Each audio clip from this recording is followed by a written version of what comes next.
नमस्कार दोस्तों, न्यू परीक्षा यूट्यूब चैनल पर आपका स्वागत है। आज 15 अगस्त 2020 बड़ा ही खुशी का दिन है हमारे लिए। 74वें स्वतंत्रता दिवस के अवसर पर मेरी तरफ से आप सभी के लिए हार्दिक शुभकामनाएं। आशा करते हैं आप सभी अच्छे होंगे। आज के दिन भारत स्वतंत्र हुआ था तो हमारे कई स्वतंत्रता सेनानियों का बलिदान गया, उसमें कई क्रांतिकारी शहीद हुए और हमारे देश को आज़ाद कराया। आज उसी में से एक थे गांधी जी, जिनका पूरा नाम था मोहनदास करमचंद गांधी। आज उनके जीवन से रिलेटेड कुछ तथ्य हम देखेंगे आज की क्लास में। स्वतंत्रता दिवस के अवसर पर मैंने ज़्यादा कुछ आज के लिए बनाया नहीं। चलिए ज़्यादा वक्त ज़ाया न करते हुए क्लास को शुरू करते हैं। आज का टॉपिक है गांधी जी से संबंधित तथ्य। चलिए देखते हैं। महात्मा गांधी जी का पूरा नाम था मोहनदास करमचंद गांधी। इनका जन्म 2 अक्टूबर 1869 में पोरबंदर गुजरात में हुआ था और इनकी माता का नाम था पुतलीबाई। माता का नाम पुतलीबाई था और पिता का नाम करमचंद गांधी। सॉरी, ये गलत हो गया, करमचंद्र होगा, ठीक है। करमचंद गांधी पोरबंदर और राजकोट और बीकानेर राज्य के समय समय पर दीवान थे। इनके पिता, गांधी जी के पिता, पोरबंदर, राजकोट,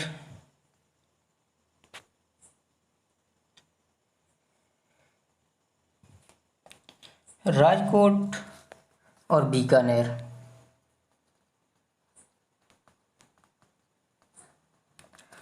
यहाँ के समय समय पर ये दीवान हुआ करते थे। महात्मा गांधी 13 वर्ष की आयु में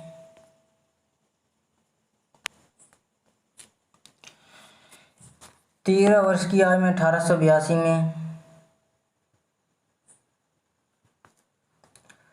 कस्तूरबा गांधी के साथ इनका विवाह हुआ। कस्तूरबा गांधी के साथ विवाह हुआ इनका और इनके 4 पुत्र हुए। 4 पुत्र हुए। पुत्र थे हरिलाल, रामदास, मणिलाल एवं देवदास। 4 पुत्र थे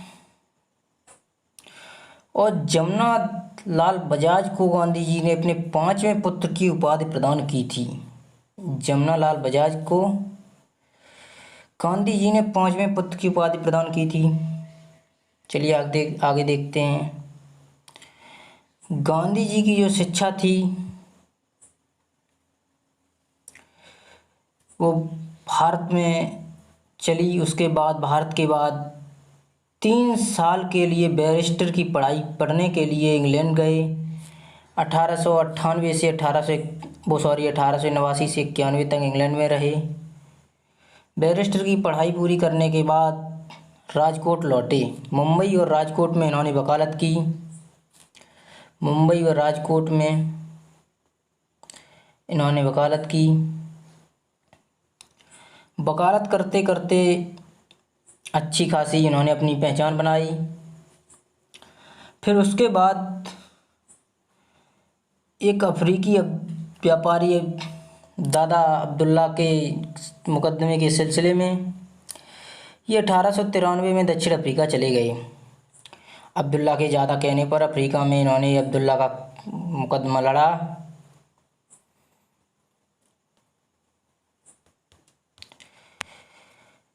मुकदमे में अफ्रीका चले गए। वहाँ पहुँचने में भारतीयों के साथ शोषण हो रहा था, दुर्व्यवहार हो रहा था और कटु अनुभव हुआ। इन्होंने वहाँ पे कुछ दिन भी बिताए पहले और पता किया कि वहाँ की परेशानी क्या है। वहाँ के जो मजदूर संघ था उसको बहुत ही परेशान किया जा रहा था। तो गांधी जी ने वहाँ पे जाके देखा। तो गांधी जी से जुड़ी हुई एक घटना है मृत्सबर्ग स्टेशन के पास की, मेरठ स्टेशन की। गांधी जी एक बार डरबन से प्रिटोरिया की यात्रा कर रहे थे और गांधी जी ने प्रथम श्रेणी की ट्रेन की टिकट बुक कराई गई थी प्रथम श्रेणी से। लेकिन अंग्रेज़ों का वहाँ का मानना था कि कोई भी इंडियन गोरों के साथ प्रथम श्रेणी में सफ़र नहीं कर सकता है।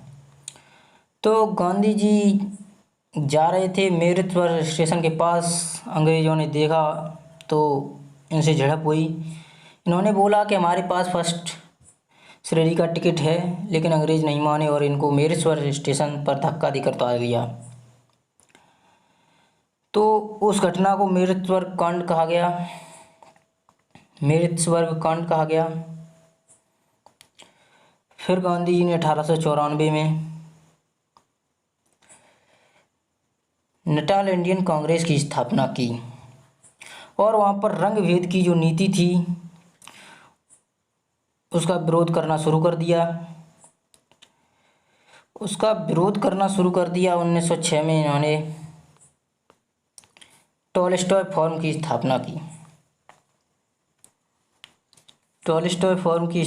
की।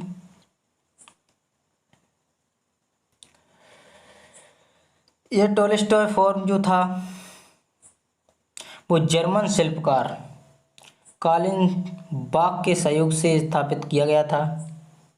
कभी कभी पूछ लिया जाता है, कालिन बाख।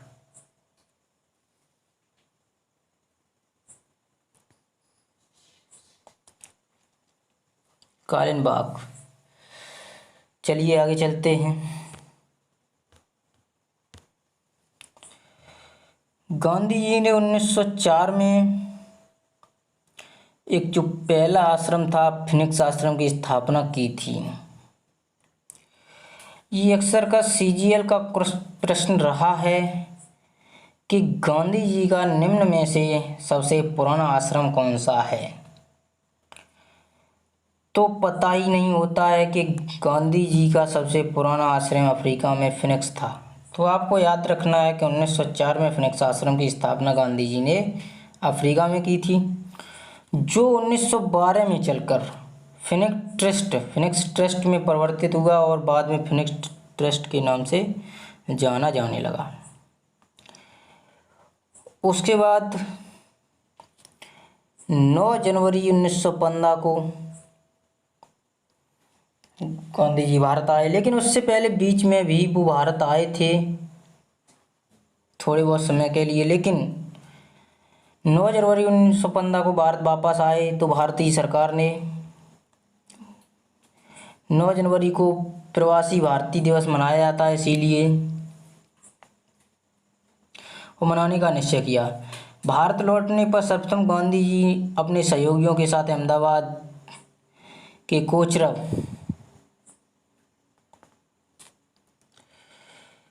कोचरब भाई राइटिंग पर मत जाइएगा, बाड़ी से सुनिएगा, तो ध्यान रखिएगा मैं बोल क्या रहा हूँ। तो अहमदाबाद में रुके और 22 मई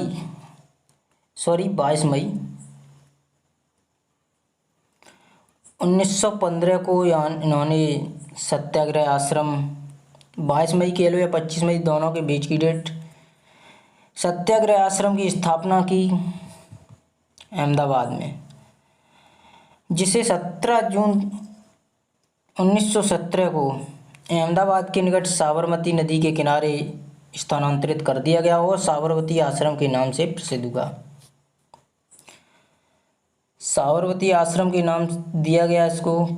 भारत में गांधी जी सर्वाधिक गोपाल कृष्ण गोखले से प्रभावित थे, तो उनको ही राजनीतिक गुरु मानते थे। गांधी जी के राजनीतिक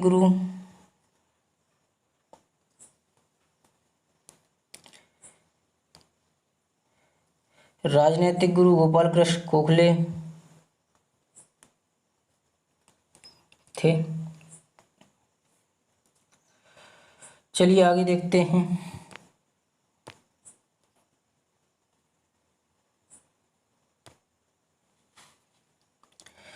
गांधी जी हमेशा सत्य और अहिंसा पर सत्याग्रह करते थे। सत्याग्रह का मतलब होता है सत्य के लिए, सत्य पर अडिग रहते हुए अपने कार्य को जबरदस्ती मनवाना, सत्याग्रह। गांधी जी ने बहुत ही कष्ट सहे अपने जीवन में, और हम बीच में उनके जो क्रांतिकारी केस थे वो हम यहाँ पर नहीं बता रहे, क्योंकि ये महात्मा गांधी से रिलेटेड ओनली टॉपिक है। तो हम देखते हैं 30 जनवरी 1948 को गांधी जी 5:15 पर बिरला हाउस में प्रार्थना करने जा रहे थे।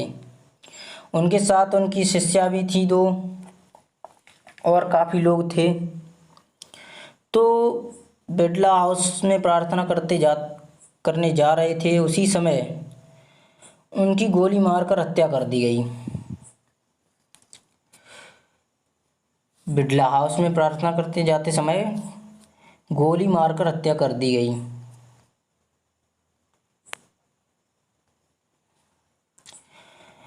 गोली मारकर हत्या कर दी गई। उसमें नाथूराम गॉडसे, नाना आप्टे थे। हत्या करने वाले ये दोनों लोग थे। इन पर मुकदमा भी चलाया गया। 15 नवंबर 1949 को अम्बाला जेल में फांसी की सज़ा सुनाई गई और फांसी दे दी गई। तो यहीं पर गांधी जी की पूरे महत्वपूर्ण जीवन का अंत हुआ।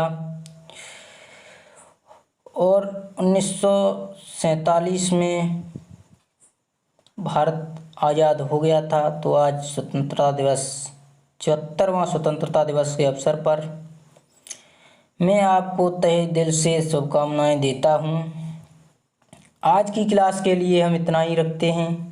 अगर हमारी क्लास अच्छी लग रही है तो शेयर सब्सक्राइब करना ना भूलें। अगली क्लास में हम आगे के प्रश्न रखेंगे और रोज़ाना क्लास करते रहेंगे।